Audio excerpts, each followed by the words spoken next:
जननी गावे ज्योति गाना। गुरु पितु मातु महेश भवानी, गुरु पितु मातु महेश भवानी। प्रणवो दीन बंधु दिन दानी, प्रणवो दीन बंधु दिन दानी। राम कथा कलिकामद गाई, राम कथा कलिकामद गाई। सुजन सजीवन मोहि सुहाई, राम कथा कलिकामद गाई। सुजन सजीवन मोहि सुहाई। सादर शिव नाई सब माथा, भजन विशल राम गुण गाथा। सादर शिव नाई अब माथा, भजन विशल राम गुण गाथा।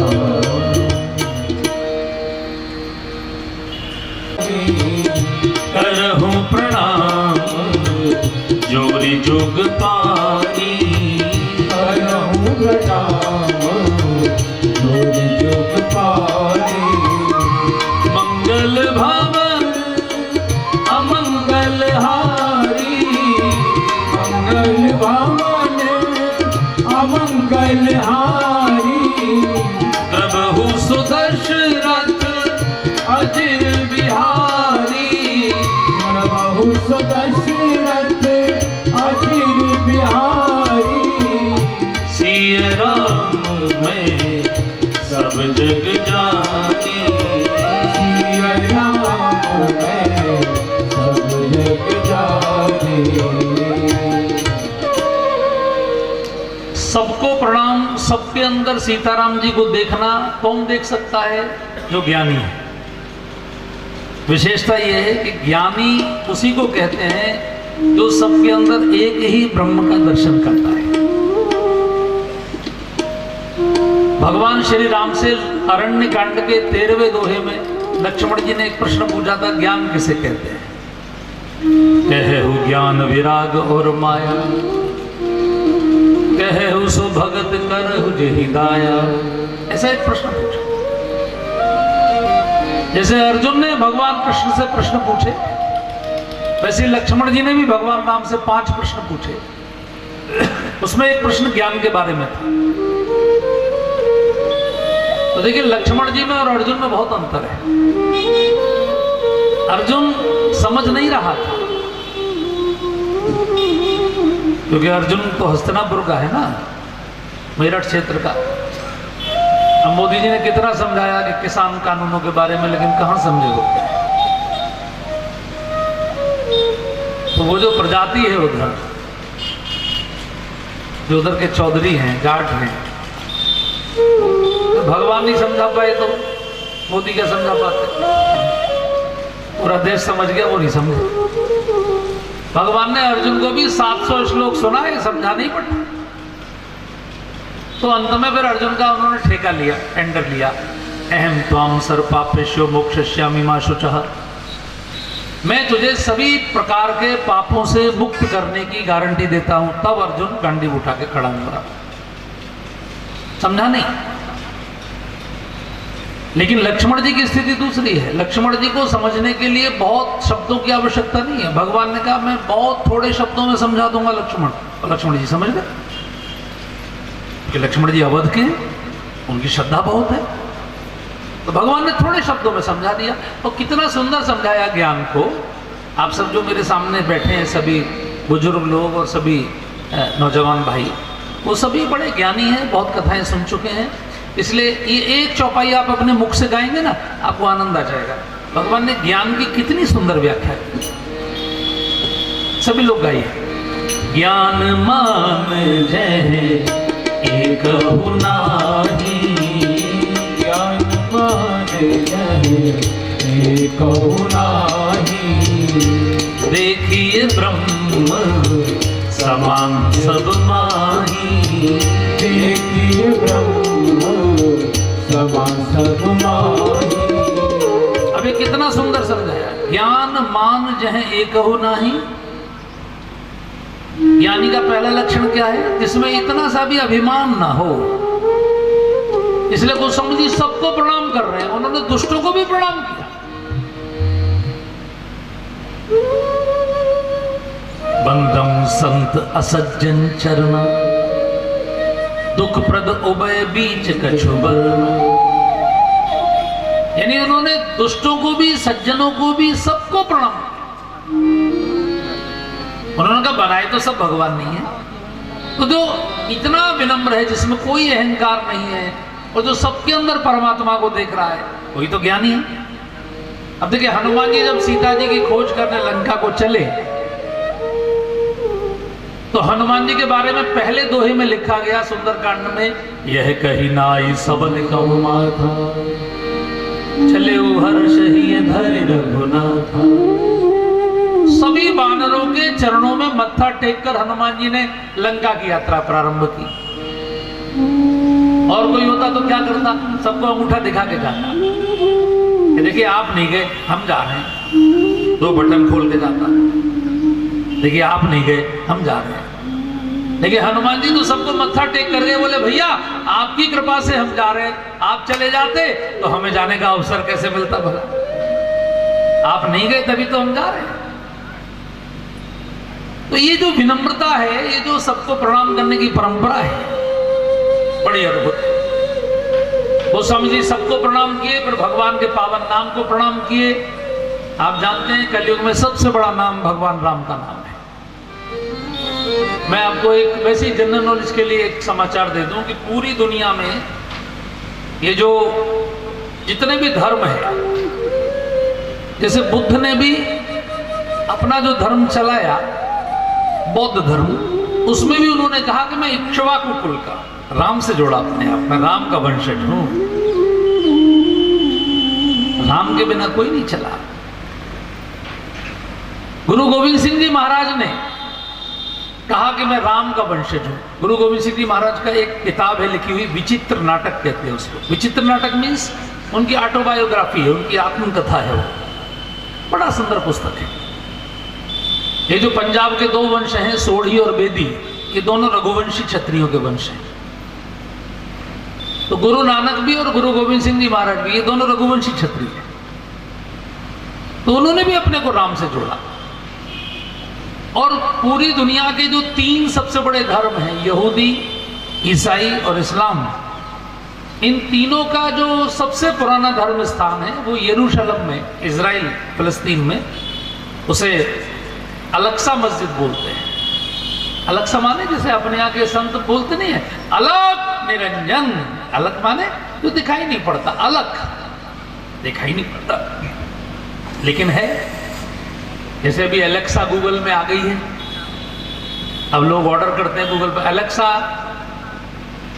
दरवाजा बंद कर दो, तो आपके मोबाइल से ही वो कंट्रोलिंग हो जाती है कंप्यूटर पर, और आपके कंप्यूटराइज दरवाजे बंद हो जाते हैं। एलेक्सा एसी चला दो तो एसी चले जाते हैं, दिखाई नहीं पड़ रही है, उसका नाम अलक्सा है। जैसे हमारे देश में जो सिकंदर ने आक्रमण किया उसको अलेक्जेंडर कहा गया। अलेक्जेंडर माने अलक्षेंद्र, अलक्ष इंद्र। तो जो अलक्सा मस्जिद है यरूशलेम में, वो जिस शहर में स्थित है उसका नाम है रामल्लाह। शहर का नाम रामल्लाह है। जैसे आपके यहाँ देवरिया बुजुर्ग है, देवरिया पंडित है, देवरिया लाला है, ऐसे वहाँ यरूशलेम के अंदर भी जो उपनगर हैं उसमें एक उपनगर का नाम है रामल्लाह सिटी। तो रामल्लाह में वो मस्जिद है जिसको आप अलक्सा के नाम से जानते हैं। राम का नाम सर्वत्र है। तो मेरा निवेदन है यहाँ बैठे हुए सभी बंधुओं से कि यहाँ बैठकर जब आप पंडाल में आ ही गए हैं तो अपने मुख से जितना नाम गा सकें उतना गा लीजिए। कुछ दिन बाद तो चुनाव आने वाले हैं, फिर लोग आपसे गाने को नहीं कहेंगे बल्कि ताली बजाने को कहेंगे, लेकिन गाने को तो आपसे हम ही आग्रह करेंगे, क्योंकि आप जितना गाएंगे उससे आप ही का भाग्य बढ़ेगा। तो जब भी मौका मिले, मौका वैसे अलग से मिलेगा नहीं, कामों के साथ नाम को जोड़ लीजिए। जगतगुरु शंकराचार्य से एक प्रश्न पूछा, किमपि आश्चर्यम परम, संसार का सबसे परम आश्चर्य कौन सा है? उन्होंने बड़ा सुंदर उत्तर दिया, आप भी उसको दोहराएंगे तो अच्छा लगेगा। बोलिए जरा मेरे साथ, सुलभम भगवन नाम। अभी पीछे तक से आवाज नहीं आई, माताओं की ओर से भी हो रहा है। सुलभम भगवन नाम जिभा सुबस्वर्तिनी तथापि नरकम यान्ति किमपि आश्चर्यम परम। जगतगुरु शंकराचार्य ने कहा कि भगवान का नाम इतना सुलभ है। राम नाम कितना सुलभ है, देखिए ना, कोई भी नाम ले सकता है, जिनके दांत निकल गए वो भी ले सकते हैं। कृष्ण कहने में तो दिक्कत है, अगर दांत नहीं है तो हवा निकल जाती, कृष्ण कृष्ण हो जाता। लेकिन राम नाम कितना सरल है। और जीव आपको किराए की मांग के लानी नहीं। बताइए, आप में से किसी को जीव किराए की लानी है क्या? जीव आपकी अपनी है। आपके बुढ़ापे में दांत आपको छोड़ देंगे, जीव आपको नहीं छोड़ेगा। उसके बाद भी यदि जीवन में नरक आ रहा है, नरक माने कष्ट। एक बात और ध्यान से सुन लीजिए कि ये स्वर्ग और नरक ऊपर नहीं होते, ये मरने के बाद नहीं होते। ये स्वर्ग और नरक सब यहीं पर है। जब हम प्रसन्न मन से होते हैं तो स्वर्ग होता है, और जब हम दुखी मन से होते हैं नरक होता है। आप दक्षिण भारत जाएं, आपको हर समय इडली इडली खिलाई जाए, आपकी अरहर की दाल रोटी चावल ना मिले, तो कितने भी अच्छे होटल में आपको इडली खिलाई जाए, लेकिन आपको ऐसा लगेगा जैसे नरक। आपको लगेगा कि अपने दाल चावल रोटी मिल जाती, भले ही थर्ड क्लास मिल जाती तो भी स्वर्ग हो जाता। ऐसी दक्षिण भारत का आदमी यहाँ आता है तो वो कहता है कोई कैसी भी इडली खिलवा दीजिए, चाहे थर्ड क्लास क्यों ना हो, उसे वो अच्छी लगती। तो स्वर्ग और नरक ये ऊपर नहीं है। आप अपने आसपास देखिए, अपने गांव में ही देखिए, कितने लोग कष्ट में होंगे। बहुत सारे लोग आनंद में, बहुत सारे लोग कष्ट में। कोई व्यक्ति किसी मामले में आनंद में तो दूसरे मामले में कष्ट में। जगतगुरु शंकराचार्य ने कहा कि ये जो कष्ट आते हैं, जो नरक आते हैं हमारे जीवन में, ये भी तो हमारे कर्मों के फल होते हैं। तो अगर आप राम नाम अपनी जीभ से लेंगे तो वो भी तो कर्म हुआ। तो वो कर्म क्या करेगा? आपके नरक वाले कर्म को नष्ट कर देगा, बैलेंस कर देगा, और आपके जीवन में स्वर्ग ही स्वर्ग होगा, आनंद ही आनंद होगा। लेकिन वो क्यों नहीं है? क्योंकि आप नाम ले ही नहीं रहे। इससे बड़ा आश्चर्य और कौन सा हो सकता है? यानी व्यक्ति के पास जीभ भी अपनी है और नाम भी इतना सरल है, उसके बाद भी वो नहीं ले रहा है, उसके बाद भी अगर वो नरक भोग रहा है, तो इससे बड़ा कोई आश्चर्य हो सकता है क्या? इसलिए मेरा निवेदन है कि आप अपने कामों के साथ नाम को जोड़ लीजिए। जैसे माताएं अपनी झाड़ू लगा रही हैं या आटा गूंथ रही हैं, तो उस समय मुंह से तो कुछ नहीं करना ना, उस समय मुंह से नाम लीजिए, श्री राम जय राम जय जय राम, श्री राम जय राम जय जय राम। आटा गूंथ रहे, श्री राम जय राम जय जय राम। और जोर लगाना पड़े, जय हनुमान जय श्री राम। नाम जोड़ते चलिए। ऐसे पुरुष हैं, आपको मान लीजिए नोटों की गड्डी गिननी है, लोग कहते हैं नाम में मन नहीं लगता। नोटों की गड्डी गिनने में कितना मन लगता है? 10 रुपए की सड़ी हुई गड्डी को भी आदमी 3 बार थूक लगा के गिनता है, तो उसमें भी नाम जोड़ लीजिए। 100 बार ही तो गिनना है, तो राम 1, राम 2, राम 3, राम 4, राम 5, राम 6। अलग से टाइम नहीं मिलेगा, इसलिए इस नाम की इतनी वंदना की गोस्वामी जी ने। लोगों ने उनसे पूछा इस नाम से कुछ फायदा भी होगा, क्योंकि कलयुग का आदमी तो बिना फायदे के कुछ करता नहीं। इस नाम से फायदा क्या होगा? गोस्वामी जी ने कहा सबसे बड़ा फायदा इसी नाम से होगा। बोले कैसे?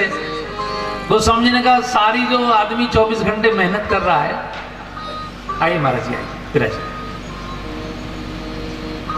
गोस्वामी जी ने कहा ये जो 24 घंटे व्यक्ति मेहनत करता है, ये किस लिए करता है?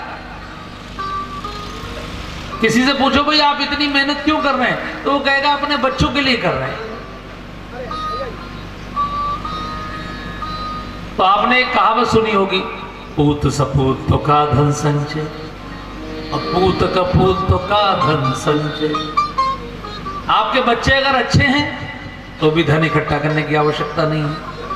और बच्चे अगर बिगड़ गए तो कितना भी इकट्ठा करके रख दीजिए, सब बर्बाद कर देंगे। तो व्यक्ति सबसे ज्यादा चिंतित अपनी संतान के प्रति होता है। इस नाम का फायदा यह है कि आपके घर में अच्छी संतानें जन्म लेंगी। लोगों ने कहा इसका कोई प्रमाण है गोस्वामी जी? बोले हाँ प्रमाण है। कौन प्रमाण है? बोले भक्त शिरोमणि प्रहलाद नाम जपत प्रभु कीन प्रसादु। नाम जपत प्रभु कीन प्रसादु। अभी आधे लोग आ रहे हैं, बैठे ये गाइए, तब आपकी जीभ को आदत पड़ेगी गाने। अगर आधी चौपाई भी याद हो गई तो नहाते समय, कुछ करते समय आप गुनगुनाते रहेंगे, आनंद से भर जाएगा मन। नाम जपत प्रभु कीन प्रसादु। नाम जपत प्रभु कीन प्रसादु। भगत शिरोमणि भय प्रहलादु। भगत शिरोमणि डॉक्टर साहब उल्टा नाम जपत जग जाना। उल्टा नाम जपत जग जाना। वाल्मीक भय शिरोमणि भय प्रहलादु। दुनिया का सबसे पुराना त्योहार कौन सा है? होली। ये दीपावली दशहरा तो अभी सप्तम मनवंतर में प्रारंभ हुए। लाखों बच्चों को उसने भगवान का भक्त बना दिया। जिस भी यूनिवर्सिटी में उसका एडमिशन कराया, उसी यूनिवर्सिटी के विद्यार्थियों के मन को उस बच्चे ने बदल दिया। उसको समझाने की कोशिश की, डांटा, पिटाई की, माना नहीं, मारने की कोशिश की, लेकिन जाको राखे साइया। तब उसकी बुआ ने कहा, होलिका ने अपने भैया से, हिरण्यकश्यप से, ऐसे मारोगे ना इसको तो लोग कहेंगे कि इतने बड़े सम्राट ने इतना कायरता का काम किया। ऐसे मारिए कि ये भी मर जाए और आपको भी लोग भगवान मान लें। तो उसने कहा वो क्या तरीका है? बोले मुझे ब्रह्मा जी का वरदान है, मैं अग्नि में जलती नहीं हूं। आप घोषणा कर दीजिए कि अग्नि परीक्षा होगी और अग्नि परीक्षा में जो जीवित बचेगा वो भगवान माना जाए। अगर होलिका जीवित बचेगी तो हिरण्यकश्यप भगवान माना जाएगा, और प्रहलाद जीवित बचेगा तो प्रहलाद के नारायण को भगवान माना जाएगा। और होलिका ने अपने भैया से कहा था कि इस घटना का लाइव टेलीकास्ट कराइएगा सारे चैनल्स पर, जिससे पूरे जनता घर घर में देख ले कि होलिका नहीं जली तो हिरण्यकश्यप को लोग भगवान मान लेंगे। और यही हुआ, लाइव टेलीकास्ट हुआ। पूरे देश में बीचों बीच एक बड़ी चिता सजाई गई थी और उस चिता में होलिका प्रहलाद को लेकर बैठी। तो जिस समय आग लगाई गई, चारों तरफ से वीडियो कैमरे लगे थे। तो हिरण्यकश्यप दूर से दूरबीन से ऐसे देख रहा था कौन अंदर जल रहा है, कौन बचा। तो अंदर से प्रहलाद की आवाज आई और प्रहलाद ने कहा, पिताजी दूर से क्यों देख रहे हैं, निकट आ जाइए। पश्चात मम गात्र सन्निधौ, मुझे निकट आकर देखिए। हिरण्यकश्यप ने पूछा, तुझे गर्मी नहीं लग रही, तुझे आग नहीं लग रही, इतनी आग धधक रही है? प्रहलाद ने कहा, पिताजी राम नाम जपताम कुतो भयम सर्वताप समनेक भेषजम। राम नाम जपने वाले को भय कैसा? सब प्रकार के तापों से बचाने वाला तो राम का नाम है। आप भी आ जाइए। थोड़ी देर में देखा होलिका जल के राख हो चुकी थी। हंसता हुआ प्रहलाद निकल के बाहर आया। तो वो जो हजारों बच्चे राक्षसों के इस घटना को देख रहे थे, भगवान से प्रार्थना कर रहे थे, प्रभु हमारे मित्र की रक्षा करना। उन हजारों बच्चों ने जयकारा लगाया, भक्त शिरोमणि प्रहलाद की। और वही जो आग की राख थी, जो होली की राख थी, वही सबने एक दूसरे के माथे पर, गालों पर लगाई। तभी से होली पर रंग लगाने का ये त्योहार प्रारंभ हुआ। इसलिए जब किसी को रंग लगाया करो तो प्रहलाद जी की राम राम। आप ऐसा मत समझ लीजिए कि ये वैसी कहानी लिख दी गई है। ये लाखों साल से जो गांव गांव में होली जल रही है, ये आज भी खरा है। अगर आपको अपनी आंखों से देखना हो तो आप कभी मथुरा आइए, मैं वहीं से आया हूं। मथुरा में प्रहलाद जी का मंदिर है, वहां पर प्रहलाद कुंड है, नरसिंह भगवान का मंदिर है, वहां हर साल होली जलती है। और वहां के जो पुजारी जी हैं, उनके परिवार का एक कोई पुरुष सदस्य 40 दिन का उपवास करता है, 40 दिन। और 40 दिन का उपवास करके अखबार में छापा जाता है कि किस समय कितने बज के कितने मिनट पर आग लगाई जाएगी। वो होली में आग लगाई जाती है, जितना चौड़ाई आपका मंच है इतनी चौड़ी लगभग वो चिता बनती है। और वो पुजारी जी केवल एक गमछा बांधे हुए प्रहलाद कुंड में एक डुबकी लगाते हैं। और जिस समय चिता की अग्नि बिल्कुल धधक रही होती है, 10-10 फीट ऊंची लपटें निकल रही होती हैं, उस समय वो उस चिता में उधर से प्रवेश करते हैं। 19 कदम चलना होता है उनको, 19 कदम की चिता होती है। 19 कदम चलते हुए पूरी अग्नि को पार करके दूसरी ओर निकलते हैं और उनके शरीर का एक बाल भी नहीं जलता। ये हर साल होता है। बोले सत्य सनातन धर्म की।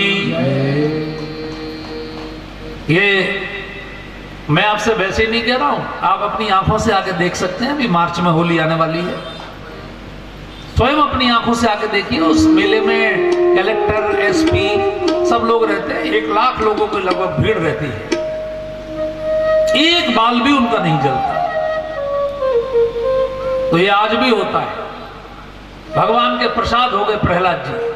हिरण्यकश्यप की नाक कट गई, उसने तलवार निकाल ली, उसने कहा, ए प्रहलाद, तुझे बचाने वाला भगवान है कहां? सामने कहां?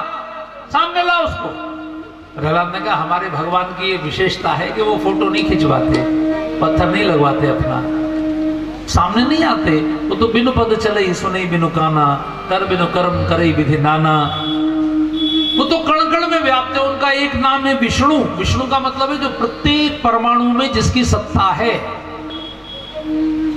हमारे अंदर किसकी सत्ता है? अभी हम आपके सामने बोल रहे हैं, अभी हमारे अंदर से भगवान की सत्ता निकल जाए, यानी आत्मा निकल जाए, तो 12 घंटे के अंदर हमारे घर वाले हमको घाट पहुंचा देंगे। और क्या बोलेंगे?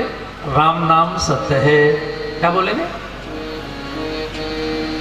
90% लोग डर के मारे नहीं बोल रहे। अरे घबराइए मत, कुछ नहीं होगा।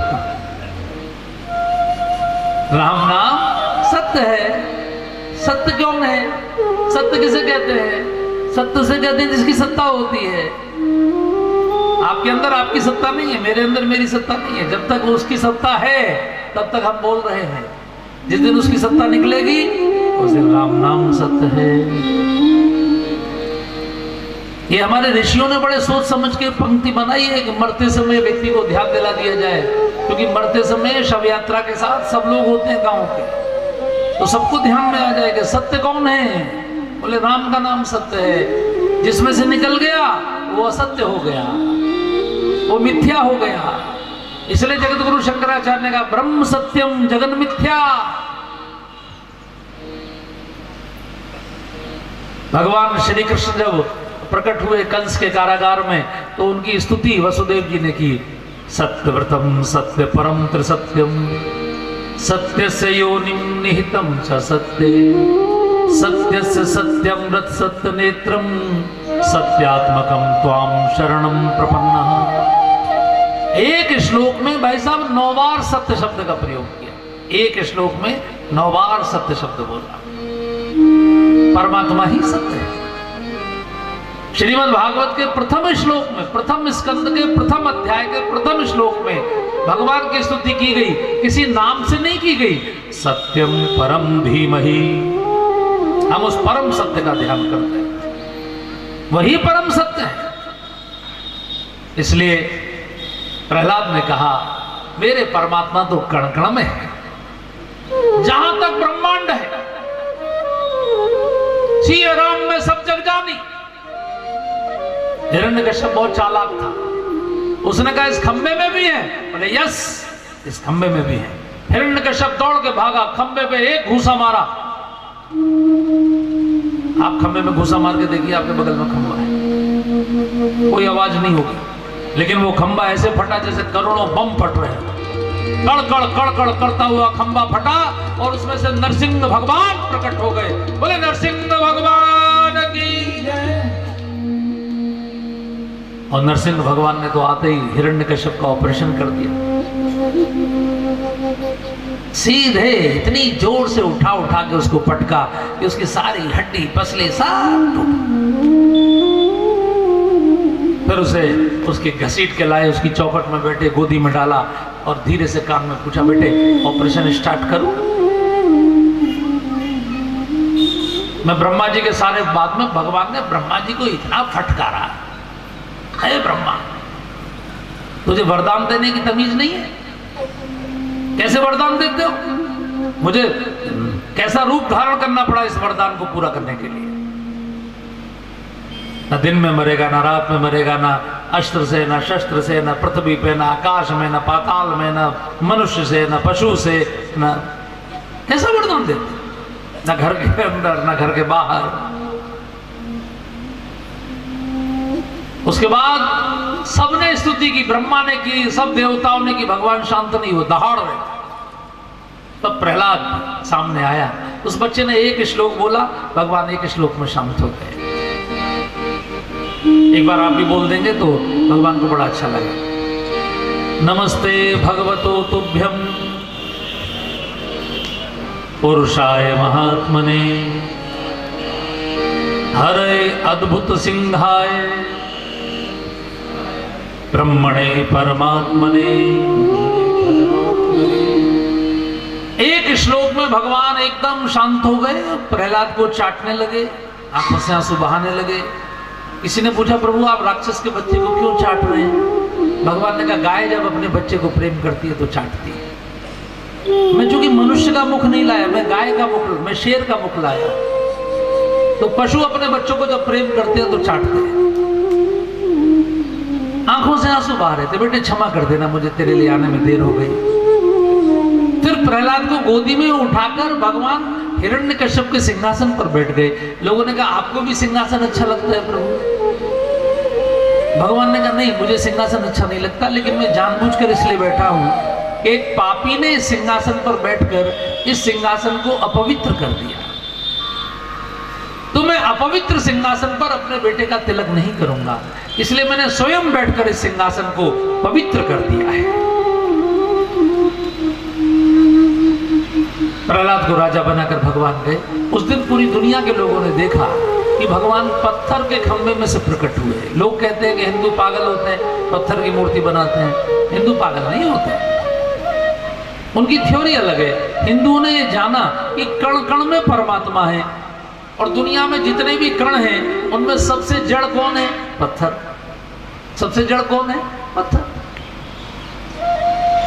इसलिए उन्होंने कहा, अगर आप में असली प्रेम है, अगर आप में असली भक्ति है, अगर असली समर्पण है, तो पत्थर के जड़ परमात्मा को भी आप चेतन बना सकते हैं। आपकी भक्ति में ताकत होनी चाहिए, वो तो उसमें से भी सुनता है, आप में सुनाने की ताकत होनी चाहिए। श्री भरत जी जब राम नाम लेते थे तो पत्थर पिघल जाते। तो ये राम नाम की शक्ति है। प्रहलाद ने राम नाम जपा। ये मत सोचिए कि राम का नाम तब से शुरू हुआ जब दशरथ जी के यहाँ उनका अवतार हुआ। नो, राम नाम पहले से है, और ये उपनिषद का मंत्र है। हरे राम राम राम हरे हरे, हरे कृष्ण कृष्ण कृष्ण हरे हरे। मंगल भवन अमंगल हारी, उमा सहित जहि जपत पुरारी। महामंत्र जोई जपत महेशु, काशी मुक्ति हेतु उपदेशु। ये जो हरे शब्द है, हरे माने ये हरा रंग नहीं है, हरे माने जो हरने वाले हैं, अपने भक्तों की सारी विपत्तियों को जो हरने वाले हैं वो हरि हैं, उन्हीं को हरे कहा गया है। इसलिए ये नाम तब से जब से वेद है, जब से ब्रह्मा जी गा रहे हैं, उसी परमात्मा ने दशरथ जी का जन्म लिया। क्योंकि राम नाम केवल दशरथ जी के पुत्र का ही नहीं रखा गया, राम नाम परशुराम जी का भी रखा। परशुराम जी का नाम भी तो राम ही है। परशुराम तो उनको बाद में कहा गया क्योंकि फरसा उनकी पहचान बन गया, फरसा उनका सिंबल बन गया, तो परशु उनके साथ जोड़ दिया। पहले से ये राम नाम है। इसलिए बंधुओं, ये राम नाम आप अपनी जिह्वा पर जितना अधिक धारण कर सकें। गोस्वामी जी ने कहा, राम नाम मणिदीप धर जीह देहरी द्वार, तुलसी भीतर बाहर हो जो चाह सो ज्यार। जो लोग अपने दरवाजे पर भी उजाला चाहते हैं और सड़क पर भी चाहते हैं, वो अपनी चौखट पर एक बल्ब लगा देते हैं, तो घर के अंदर भी प्रकाश होता है चौखट पर लटकाने से, और बाहर भी प्रकाश होता है। तो ये जीव क्या है? ये आपकी चौखट है, ये बाहर भी निकलती है, अंदर भी जाती है। तो जीव पर राम का नाम रहेगा तो आपका अंतःकरण भी प्रकाशित होगा, बाहर का संसार भी प्रकाशित होगा। अर्थात आप आत्मा से भी आध्यात्मिक होंगे और संसार के जो कर्म आप करेंगे उसमें भी राम नाम का प्रकाश दिखाई पड़ेगा, उसमें भी प्रभाव दिखाई पड़ेगा। तो राम का नाम बड़ा मीठा है, इसको अपनी जीभ पर रखे रहिए, गाते रहिए। एक भजन मेरे साथ राम नाम का गा लीजिए। जो नीचे बैठे हैं वो प्रहलाद जी के सम्मान में खड़े होकर इस भजन को गा लें, और जो कुर्सी पर बैठे हैं उनकी अपनी इच्छा है, वो तो आधे खड़े ही हैं वैसे, लेकिन राम नाम अति मीठा है, कोई गा के देख ले। हाँ, राम नाम अति मीठा है, कोई गा के देख ले। आ जाते हैं राम कोई बुला के देख ले। राम नाम अति मीठा है, कोई गा के देख ले। आ जाते हैं राम कोई बुला के देख ले। राम नाम अति मीठा है, कोई गा के देख ले। आ जाते हैं राम कोई बुला के देख ले।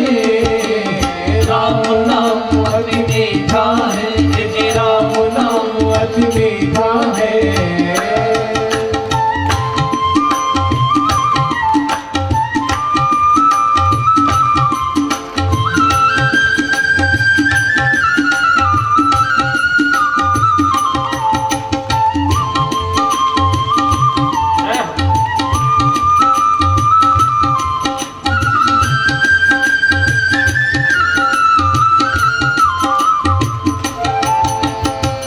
भगवान का मंदिर है यहाँ, मैल ना आने देना।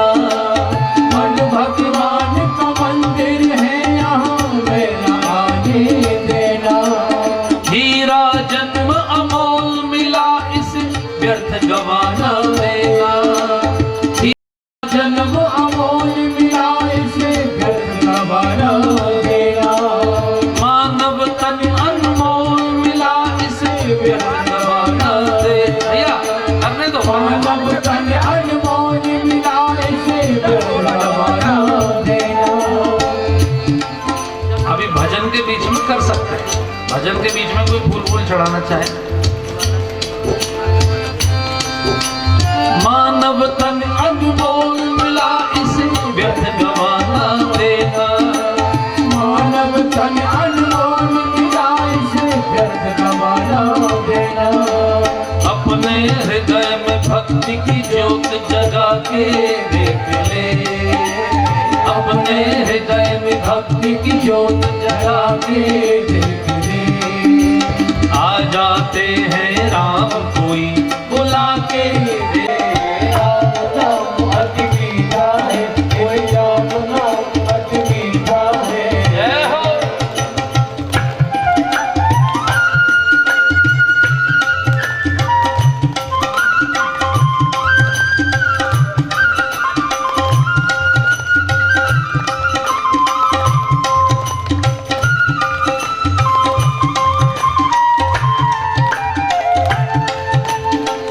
घर में भगवान कहाँ से आए, जिस मन में अभिमान भरा भगवान कहाँ से आए, जिस मन में अभिमान भरा भगवान कहाँ से आए। शीश झुका प्रभु मिलते हैं, झुका के देख ले।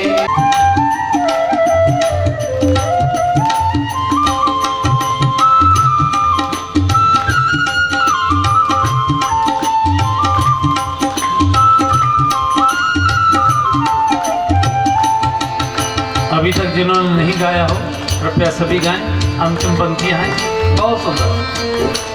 गीत अजामिल गज गणिकान कैसी करी कमाई, गीत अजामिल गज गणिकान कैसी करी कमाई, गीत अजामिल गज गणिकान कैसी करी कमाई, गीत अजामिल गज गणिकान कैसी करी कमाई। और नीच कर्म करने वाले भी कर गए सदन कसाई, नीच कर्म करने वाले भी कर गए सदन कसाई। पत्थर में प्रभु प्रकटे हैं, प्रकटा के देख ले।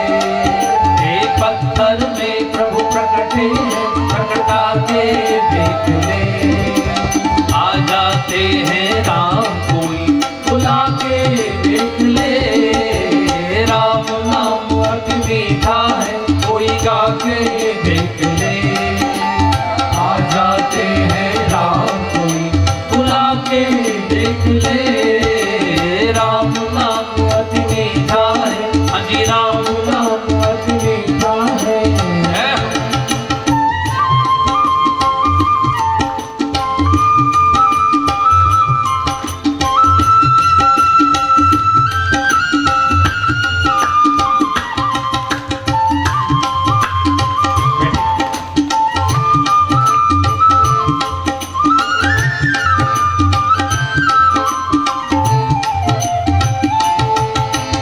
हरे राम राम राम हरे हरे, हरे कृष्णा कृष्णा कृष्णा हरे हरे। हरे राम राम राम हरे हरे, हरे कृष्ण कृष्ण हरे हरे। हरे राम राम राम हरे हरे, हरे कृष्णा कृष्णा हरे हरे। हरे राम राम हरे हरे, हरे कृष्ण कृष्ण हरे हरे। हे हरे राम राम हरे हरे, हरे कृष्णा कृष्णा हरे हरे। हरे राम राम हरे आइए।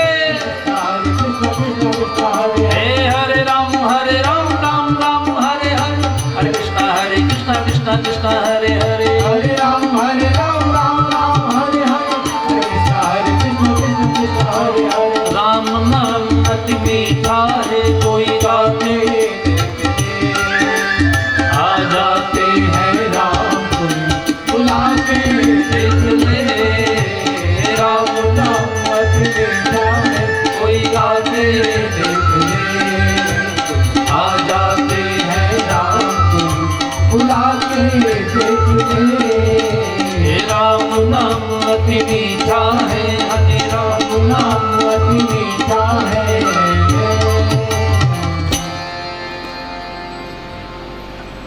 राम नाम को प्रणाम करके राम कथा में सीधे प्रवेश गोस्वामी जी कर रहे हैं, लेकिन ध्यान रखिए 9 दोहों में और 72 चौपाइयों में राम नाम को प्रणाम किया गया। अगर मैं उसकी पूरी नाम महिमा यहाँ गाऊं तो पूरे 9 दिन की कथा केवल नाम महिमा पर हो जाएगी। लेकिन एक निवेदन मेरा जरूर है आपसे कि अलग से समय नहीं मिलेगा आपको, इसलिए अपने कामों के साथ, जैसे मान लीजिए आपको प्राणायाम करना है, मान लीजिए आप प्राणायाम कर रहे हैं, प्राणायाम में क्या करना है, अनुलोम विलोम, इधर से सांस भरना इधर से छोड़, ऐसे तो कर, तो उसमें मंत्र के साथ कर लीजिए।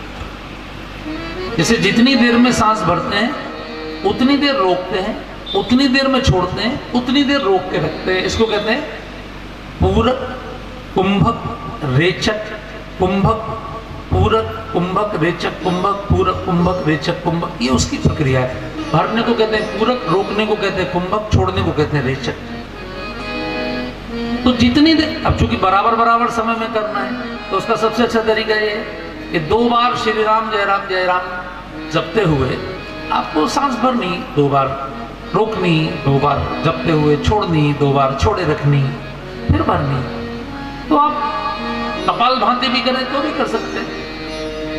उसमें पूरा लंबा मंत्र ना लेके सीताराम सीताराम सीताराम, हर झटके में आपको वॉकिंग करनी है, वॉकिंग में भी कर सकते हैं। जो भी आप करते हैं, कोई माँ आटा गूंथ रही है तो वो सोच लें कि आटा गूंथते समय 108 बार में श्री राम जय राम जय जय राम के साथ आटा गूंथूंगी तो 108 बार राम जय राम जय जय राम श्री राम जय राम।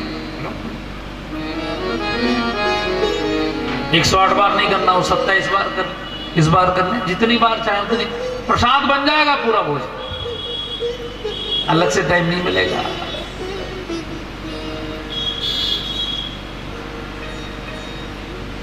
तो स्वामी तुलसीदास जी हमको प्रयागराज में संगम के तट पर ले चल रहे हैं, जहाँ देश के 2 बड़े ऋषियों का मिलन हो रहा है। एक का नाम है याज्ञवल्क्य जी और एक का नाम है भरद्वाज। यही 2 ऋषि हैं जिनके द्वारा राम कथा भारतवर्ष में प्रचारित हुई। भरद्वाज जी प्रयाग में रहते हैं, याज्ञवल्क्य जी आए हैं प्रयाग में स्नान करने। तो बाघ का स्नान करने के पश्चात जब सब चले गए, जब फागुन का महीना शुरू हो गया, तब भरद्वाज जी ने याज्ञवल्क्य जी से इस कथा को पूछा कि मैं आपसे राम कथा सुनना चाहता हूं। और याज्ञवल्क्य जी ने कथा सुनानी प्रारंभ की। लेकिन उससे पहले मैं आपको जरा दोनों ऋषियों से मिलवा देता हूं। दोनों कितने गजब के ऋषि हैं। दोनों के साथ गोस्वामी जी ने परम शब्द का उपयोग किया। अगर किसी व्यक्ति के साथ परम शब्द का उपयोग होता है तो वो सबसे श्रेष्ठ व्यक्ति माना जाता है।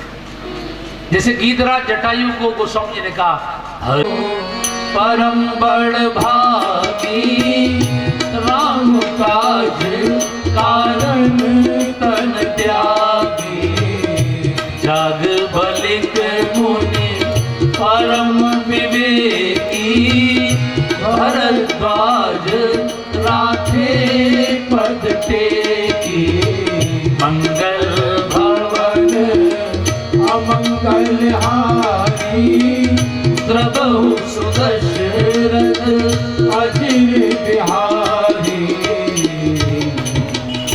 तो याज्ञवल्क्य जी कौन है? बोले परम विवेकी। कितने बड़े ऋषि हैं याज्ञवल्क्य। हमारे देश में जो शुक्ल यजुर्वेद, जिसे आप रुद्राभिषेक इत्यादि करते हैं, शुक्ल यजुर्वेद के मंत्र, उनके मंत्र दृष्टा ऋषि याज्ञवल्क्य हैं। देश के सबसे बड़ा उपनिषद बृहदारण्यक याज्ञवल्क्य और उनकी पत्नी मैत्रेयी का संवाद है। यानी दोनों पति पत्नी कितने ज्ञानी हैं। बहुत बड़ा गुरुकुल चलाते थे।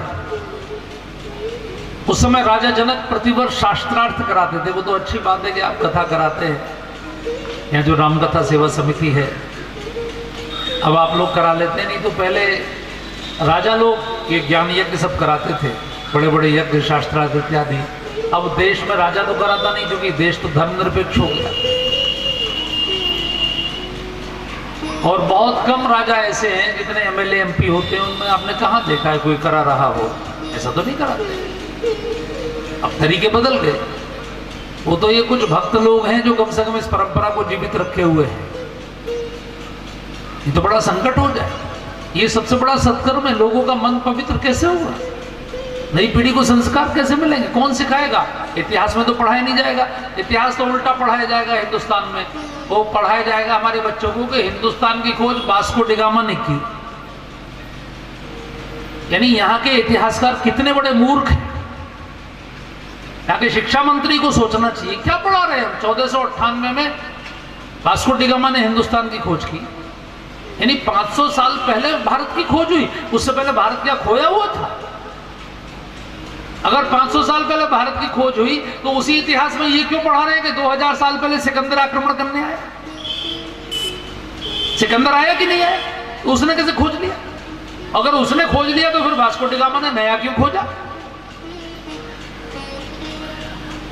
आप मूर्खता की हद देखिए। वो आपको क्या संस्कार देंगे? तो ये रामायण की कथा आप लोग करा रहे हैं तो आपके बच्चे, आपकी अगली पीढ़ियां। इसलिए राजा जनक प्रतिवर्ष विद्वानों का शास्त्रार्थ कराते। प्रतिवर्ष। और उसमें जो विद्वान जीतता था, जो नंबर 1 का होता था, उसको 10,000 गाय दान में दी जाती थी, जिसमें से प्रत्येक गाय के सींग पर 10 तोले सोना मढ़ा हुआ होता। यानी आप कल्पना करिए, 10 क्विंटल सोना हो गया, आज के रेट में लगाइएगा कितना हो गया। आज सोने का रेट कम से कम अगर 50,000 रुपए का 10 ग्राम है तो उसके हिसाब से लगाइए, पर 10 क्विंटल कितने का, हम पे तो लगेगा भी नहीं। इतने बड़े ऋषि एक दिन अपनी दोनों पत्नियों को बिठाया, उनकी 2 पत्नियां थी, कात्यायनी और मैत्रेयी, और दोनों को बिठाकर उन्होंने कहा आधी आधी संपत्ति आप दोनों की है, मैं बन जा रहा हूं, आप आनंद से रहिएगा, घर में पर्याप्त संपत्ति है। तो छोटी वाली पत्नी ने, मैत्रेयी ने कहा कि मैं आपके साथ चलूंगी, ये जो सारी संपत्ति आप मुझे दे रहे हैं, आधी संपत्ति, ये भी दीदी को दे दीजिए, मुझे इसमें कोई इंटरेस्ट नहीं है, मैं आपके साथ चलूंगी। याज्ञवल्क्य ने कहा आप जानती हैं वन में कुश की चटाई पर सोना पड़ेगा, झोंपड़ी में रहना पड़ेगा, कंदमूल फल खाने पड़ेंगे, पता नहीं कभी कोई शेर हमको खा जाए, कोई सांप डस ले, बड़े भयंकर कष्ट हैं। मैत्रेयी ने कहा कि जब आप इतनी बड़ी संपत्ति छोड़कर वन में जा रहे हैं तो कोई व्यक्ति नुकसान के लिए तो जाता नहीं है, फायदे के लिए जाता है। इसका मतलब है कि वन में इससे भी बड़ा कोई फायदा होने वाला है, अभी तो आप जा रहे हैं, तो मैं भी जाऊंगी, मुझे भी वही फायदा चाहिए। और मैत्रेयी अपने पति के साथ गई, दोनों ने कठोर साधना की, और उसके बाद मैत्रेयी ने जितने प्रश्न पूछे वो सब हमारे देश का एक बहुत सुंदर ग्रंथ बन गया, उसको बृहदारण्यकोपनिषद कहा गया। आपको मौका हो तो कभी पढ़िएगा, बहुत ही दिव्य ज्ञान का ग्रंथ है। इसलिए याज्ञवल्क्य को सबसे बड़ा, सबसे परम विवेकी ऋषि कहा गया। याज्ञवल्क्य मुनि परम विवेकी। और भरद्वाज जी कौन है? तो भरद्वाज जी से भी मैं आपका परिचय करा देता हूं, जरा गाइए उनकी भी चौपाई। भरद्वाज मुनि बसहि प्रयागा, जिनहि राम पद अति अनुरागा, तापस समदम दया निधाना, परमारथ पथ परम सुजाना, मंगल भवन अमंगल हारी, प्रभु सुदशरथ अजिर बिहारी। उनको परम सुजाना कहा गया, परमार्थ पथ परम सुजाना, परमार्थ करने वालों में वो सर्वश्रेष्ठ है। दुनिया में सबसे बड़ा परमार्थ है कि आप मनुष्य को संस्कारित बना के नरोत्तम बना। 4 प्रकार के मनुष्य होते हैं, नर पशु, नर राक्षस, सामान्य नर और नरोत्तम।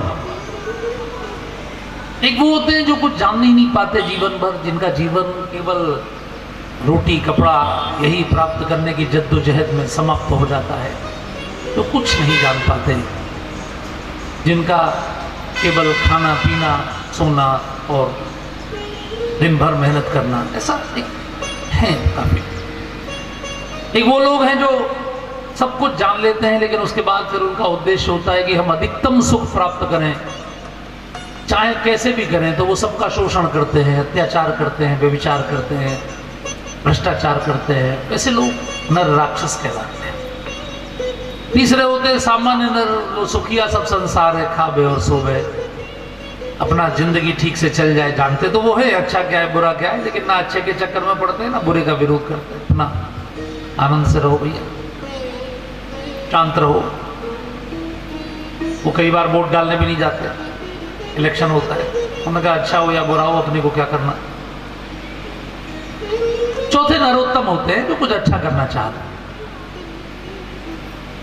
अच्छा जीवन जीना चाहते हैं, स्वयं भी और औरों की भी कोशिश करते हैं कि बाकी सब भी अंधेरे में ना जिए, प्रकाश में जिए, उसके लिए कोशिश करते हैं।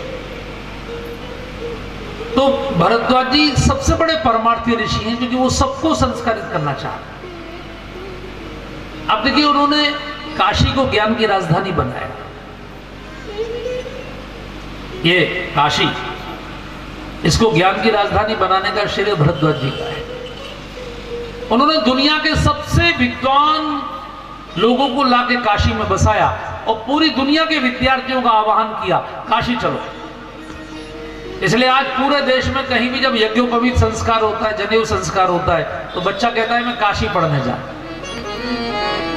चाहे वो तमिलनाडु का हो, चाहे वो हिमाचल का हो, चाहे वो कश्मीर का हो, पूरे दुनिया का बच्चा काशी आता था, संस्कृत में पढ़ता था और अपने अपने देश में, अपने अपने प्रदेश में जाके उसी भाषा में वो उस ज्ञान को सिखाता था। इसलिए पूरे देश के संस्कार एक जैसे हुए। ये मैनेजमेंट भरद्वाज जी का है। उन्होंने आयुर्वेद की शुरुआत की। संसार में जब बीमारियां शुरू हुई, हो सकता है उस समय भी कोई कोरोना टाइप वायरस आया हो, तो उन्होंने संसार के सभी ऋषियों का एक सम्मेलन करके कहा अब चिकित्सा का प्रारंभ होना चाहिए। तो उन्होंने चिकित्सा शास्त्र प्रारंभ किया। जब आप आयुर्वेद पढ़ेंगे तो उसके पहले चैप्टर में पढ़ाया जाएगा कि भरद्वाज ऋषि ने देश में आयुर्वेद की शुरुआत की। बड़े वैज्ञानिक ऋषि, विमान शास्त्र भी उन्होंने दिया। उनके जीवन में ज्ञान भी है, कर्म भी है और भक्ति भी है, इसलिए वो संगम पर रहते हैं। जहां भक्ति की धारा गंगा है, ज्ञान की सरस्वती है और कर्म की यमुना जी। तो उन्होंने याज्ञवल्क्य जी से पूछा कि मैं आपके मुख से कथा सुनना चाहता हूं, और पूछा था राम कथा सुनना चाहता हूं, लेकिन याज्ञवल्क्य जी ने भगवान शिव की कथा प्रारंभ की। तो रामायण की शुरुआत में ही भगवान शिव की कथा है। ध्यान रखिए, बिना शिव के पूजन के कोई भी ग्रंथ सफल नहीं हो सकता। जेहि पर कृपा न करहि पुरारी, सो न पाव मुनि भगत हमारी। इच्छित फल बिनु शिव अवराधे, लही न कोटि जोग जप साधे। बिना शिव के पूजन के सुंदरम नहीं होगा, क्योंकि जहां सत्यम होगा वहां शिवम होगा, वहीं सुंदरम होगा। तो पहले शिव की कथा से प्रारंभ कर रहे हैं। आप लोग भी कर लीजिए। जैसे आज आप कथा सुनने आए हैं, तो यहाँ दूर दूर से लोग आए हैं। मैं समझता हूँ 10-20 किलोमीटर दूर से भी कोई आए होंगे। कोई है पंडाल में ऐसे जो 10 किलोमीटर दूर से कथा सुनने आए हैं, जिनका घर 10 किलोमीटर हो, हैं ऐसे। देखिए कितनी दूर से आए हैं। अभी ये छोटा बालक आया है, खड़े हो जाओ बेटे। ये बालक तीसरी क्लास में, ये कथा सुनने कहां से आए बेटे? जहांगीरगंज से। जहांगीरगंज से कोई ऐसे भी है जो 20 किलोमीटर दूर से आए। 4,000 किलोमीटर दूर पे, 4,500 किलोमीटर दूर, और अकेले नहीं गए, अपनी पत्नी को लेकर गए। आप में से ज्यादातर लोग अकेले ही आए हैं। अगर लेकर आते साथ में तो इधर भी उतनी संख्या होती कि नहीं होती। अब जिनके नहीं है उनकी बात अलग है कि शादी नहीं हुई है, जिनकी नहीं है, लेकिन जिनके हैं, दोनों अगर आए तो अनुष्ठान का और अच्छा फल मिले। भगवान शिव अपनी पत्नी सती के साथ कथा सुनने के 4,500 किलोमीटर दूर बोल रहे हैं याज्ञवल्क्य ऋषि। एक बार त्रेता युग माही, एक बार त्रेता युग माही। शंभु गए कुंभज ऋषि पाही, शंभु गए कुंभज ऋषि पाही।